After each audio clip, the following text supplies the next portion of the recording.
So how damning is Shlomo Filber's testimony to former Prime Minister Benjamin Netanyahu? With me to discuss is former Deputy Attorney General of Israel, Yehuda Shaffer.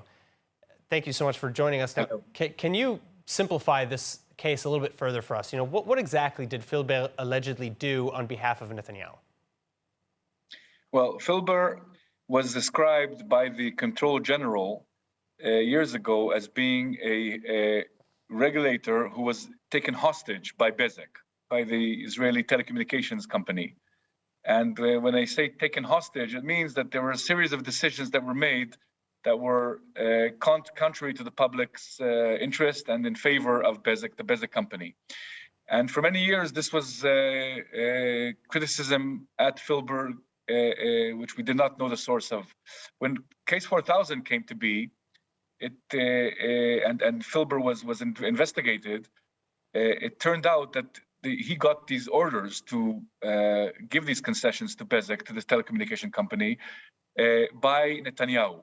And this is what he testified and later became a state witness so that he would not be prosecuted for favoring for these decisions. What happened today? Yeah, sorry. I was going to say, what part of Filber's testimony so far do you find particularly damning or important? And what is the hard evidence for these claims?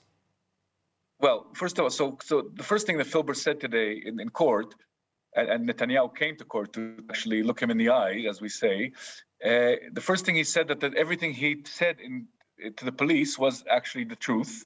So he did not go back on any of his statements to the police. And that was his first statement, which actually theoretically strengthens very much the case of the prosecution.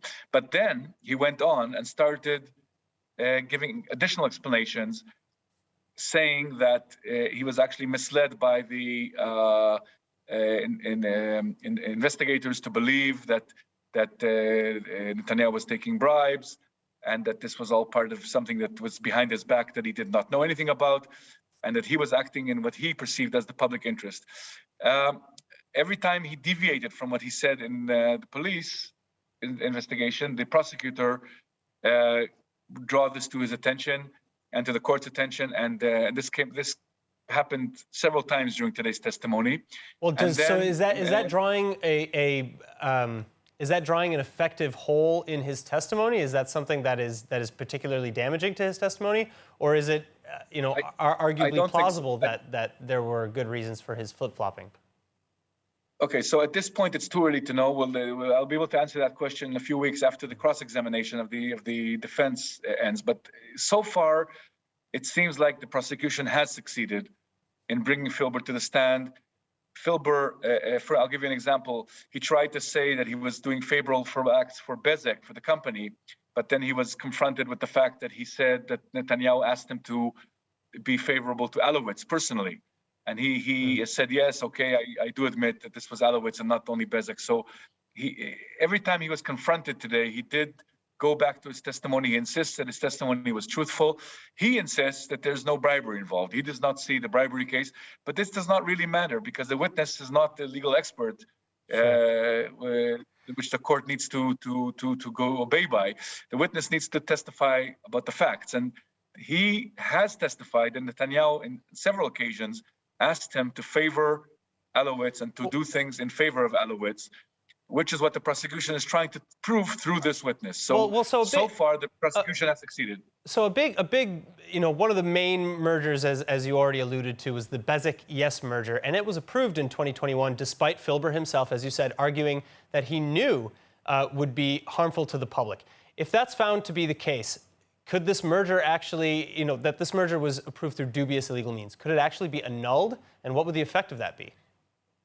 I don't think that so many years after there's any risk of that happening. So I don't think that that is on the table. But the question is still, the big question is still, will this trial end with a conviction? And if so, on what charges? Will it be only the charges of breach of trust for acting against the public interest, or will it also be the bribery, where the prosecution is trying to show that there was a quid pro quo, there was a deal between Alowitz and Netanyahu, where Alowitz gave Netanyahu the de facto control of the Walla website and all the press that came out of that. And in consideration, Netanyahu made sure that Filber acted in favor of Alowitz. Has the prosecution proven that? Not yet, but definitely Filber's testimony today is a very strong element in proving that. Wow. All right. Yehuda Shaffer, thank you so much for joining us. Thank you. Thank you.